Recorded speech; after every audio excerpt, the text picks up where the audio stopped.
You asked, and I delivered. Big Deke News. Yes, you know what it is. The hats are live. The hats are ready to go. Link in the comments, link in the description. Buy your non-losing season champion hats for the holidays, for stocking stuffers, yourself, your friends, your family. Let them know what's up. Let them know who we are. That's right. We are champions. Non-losing season champions. You can get them in the white on black style. I think it's clean. I think it goes with anything. But also, I see the market research. You guys want some of that Pittsburgh gold incorporated. We got that too. Pittsburgh gold, non-losing season champions hats, but also the classic white on black. Now, the caveat is, I want to be fully transparent with you guys on this. The hat isn't going to be trucker. I don't even know if you could tell, and I don't even know if you guys care. But it's going to be the same exact style, the A-frame, the snapback, the look just like this. It's not going to be trucker, though, because I got this hat done at Lids. I just got it for myself. I was like, I just want to do it. I think it would look cool. I think it would look clean. And in terms of selling it and stuff, I was like, I'm going to wear it. We'll see what the demand is. We'll see if people want me to sell them. And clearly you guys do.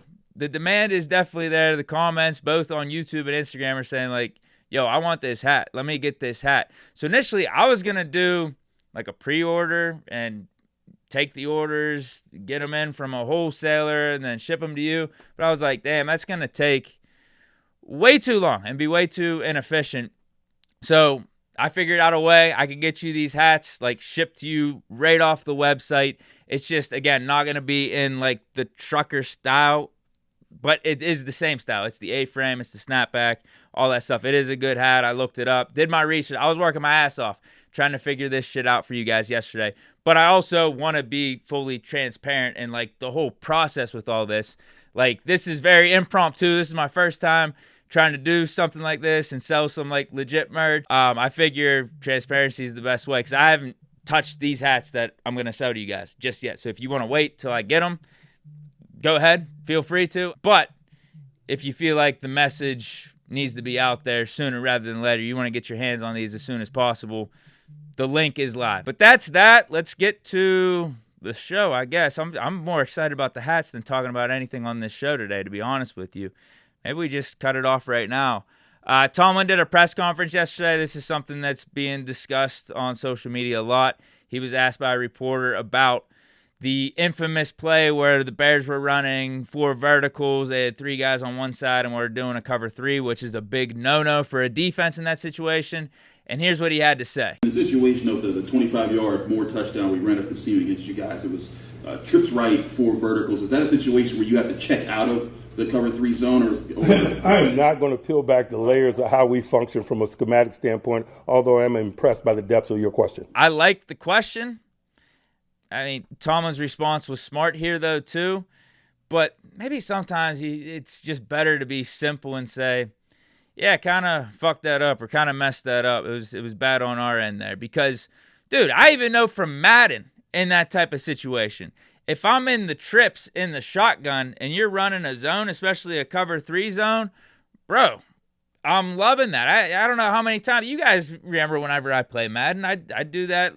Trips to the one side, tight end to the other, read the defense. If they're in zone and they're in cover 3, I'm hitting that middle guy on the vertical all day, every day. That's where the opening is going to be. That's where the hole is. And in this case, I mean, it was wide open. Hell, the defenses I was playing in Madden had some tighter covers than that. And sometimes I'd have to throw some dots to make it work. Caleb Williams and the Bears, it was just so wide open. Our defense was like that bad there. But I think it's a fair question. Like, hey, you see that formation. Cover 3 is a weakness against this formation. Are you going to check out of it? Are you going to do something else? Are you going to go to like a cover 2 man? Are you going to go to a cover 4 or something? And for us to just stay in cover 3, it is very questionable. And for Tomlin to just brush it off like that, it's like, bro, like what's going on with our checks and our audibles and how we handle what different offenses are doing to us? Is it just going to be we put our head in the sand and say, oh, we're just going to keep doing what we're doing? Or, like, do we have audibles? Do we have audibles for that type of shit? I don't know. Or maybe the audible wasn't communicated properly enough. But this all goes into football. That's why I'm tired of hearing, like, oh, it's just a communication issue. Yeah, that's part of the game. That's part of football. That's what you got to be doing. You guys got to all be on the same page, because if not, shit like that's going to happen. And that's what the offense's job is to try to do against your defense, get you guys confused. And same thing, vice versa. And the fact that, I don't know, it doesn't really seem that we have a good baseline of communication or we're all on the same page on a consistent basis. It's very concerning to say the least, which is why the commentary on the Steelers has been what it's been recently, and it's starting to really hit a tipping point as of late. But I also wanted to get into a Josina Anderson report yesterday. She tweeted that there's a longtime NFL head coach who's considering a wanting of change of scenery and has told others these thoughts. If he acts on these lingering feelings, his departure would clearly add to the list of vacancies this offseason in terms of head coaching vacancies. And this tweet, this report, has got Steeler Nation attention because I don't think it would be too far of a stretch to think that she's talking about Mike Tomlin, because when you're talking about a longtime NFL head coach who may want to change the scenery, there's not really too many options out there outside of Mike Tomlin. Maybe you say John Harbaugh. I know Ravens fans have gotten sick of him a little bit, but he's had way more success compared to what Tomlin has had over the last 4 or 5 years, at least in terms of being a legitimate threat in the playoffs and winning divisions and, being right there in close games and being competitive. I mean, last year, if it wasn't for Mark Andrews fumbling and dropping that 2-point conversion, they should have beat the Bills. So I don't really think the Ravens and Harbaugh, I guess it would be Harbaugh being the one with this tweet and Josina Anderson saying the coach is wanting to change the scenery and not the organization. Why would Harbaugh be talking like that when the Ravens are gaining momentum in the middle of the season and playing their best ball? That doesn't make sense to me. Andy Reid with the Chiefs? No. McDermott, Bills? I could see that. Okay, I could see that with the Bills, but then I feel like that would be stupid from McDermott's standpoint. You have one of the best quarterbacks in the league, Josh Allen, in his prime. Why are you trying to move off of that? What are you going to get better than that? Sean McVay, no. Shanahan, Niners, no. LaFleur, no. Zach Taylor, Stefanski, Campbell, Sirianni, do you consider them long-time coaches? And I don't think any of them are really – maybe Stefanski. I could see him wanting to move off the Browns, but he's only been there 5 years. Is that long time? It's really Tomlin is the name that sticks out and would go hand in hand with this report. Because not only are Steeler fans wanting a change of scenery, but I wouldn't blame Tomlin either because of how much the fans are complaining and how they want to change the scenery and they feel like Tomlin isn't good enough anymore. I wouldn't blame Tomlin for wanting a fresh start either. But you can't blame the fans for feeling that way as well because of the Steelers' lack of success over the last decade and how we don't have a playoff win over the last 8 years. And it feels like we're perpetually 10-7, 9-8. We're behind the rest of the league in certain areas, et cetera, et cetera. We've been over those talks before. I don't really need to delve deep into that. But I think the tweet makes sense if Tomlin's looking to move on. And I don't think any of the fans are going to want to stop him either. Still under contract, it would make most sense to trade him. If you're going to do it, maybe it'll be like some sort of mutual agreement at the end of the year between Tomlin and Steelers organization. We're deciding to part ways.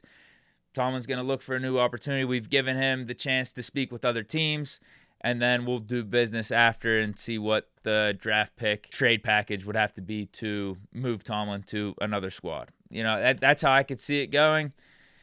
Thing is, we do got to see how the rest of the season plays out. We'll see that. But right now, again, it's just looking bleak. The vibes are really bad for all parties involved. Like the players, if this is true, I think we could put 2 and 2 together. It's Tomlin that's starting to want the change of scenery. Despite what he said in the past about being the Steelers head coach, I could see him hitting his breaking point too with how the fans and media are reacting to this 2025 season thus far. But you can't blame him. Again, it's just time for a fresh start, both sides. That's why we talked about at the end of last season. It's run its course. Things have gotten stale. It's not that complicated. It's not that deep. It's happened before with legendary coaches, better coaches than Mike Tomlin, like a Chuck Noll, Andy Reid in Philly, even though he didn't have as much success as Mike Tomlin. You saw how that breakup benefited both parties. Andy Reid going to the Chiefs, Eagles, getting a couple new head coaches in there, winning a couple Super Bowls after Reid left. not that deep. Sometimes your voice just doesn't have the same traction. It doesn't have the same oomph as it did whenever you first were the Steelers head coach in those first 5 to 10 years. You're here so long, and it just becomes stale. It just becomes stale. Yeah, so I wouldn't be surprised if this happens at the end of the season. If the season goes as it's looking right now, as we're probably expecting it to go. 9-8, 10-7, not legit contenders, and sitting at home when the big playoff games are being played. But is there anything else to go over? Broderick Jones and Derrick Harmon are going to be out for this upcoming game. Tomlin talked about that yesterday in his Tuesday press conference. That's not good. We're going to have Calvin Anderson or Andrus Pete at left tackle in Broderick's place. Not saying Broderick's been perfect this year, but he has started to turn the corner. He's been better. That's going to be a loss. He's suffering from like a stinger, like a neck injury or something like that. Got knocked out of last week's game. Don't know when he's going to be back. Not the best sign that he was already announced out for this week, so it might be a week-to-week thing as opposed to he's trending in the right direction. Expect him back next week. He just needs to rest one game. And Derrick Harmon, kind of same thing. Knee injury. Don't really have much of a status update for how long-term that's going to be. Daniel Aquale got suspended 5 games. Who? Who cares? He's on IR anyway. He didn't really do much for us when playing. I think that's it for the show today. Non-losing season champions hats. Link in the description. Link in the comments. Hope you guys enjoyed. Let me know your thoughts down in the comments. Everything we discussed. Stay chilling. Peace.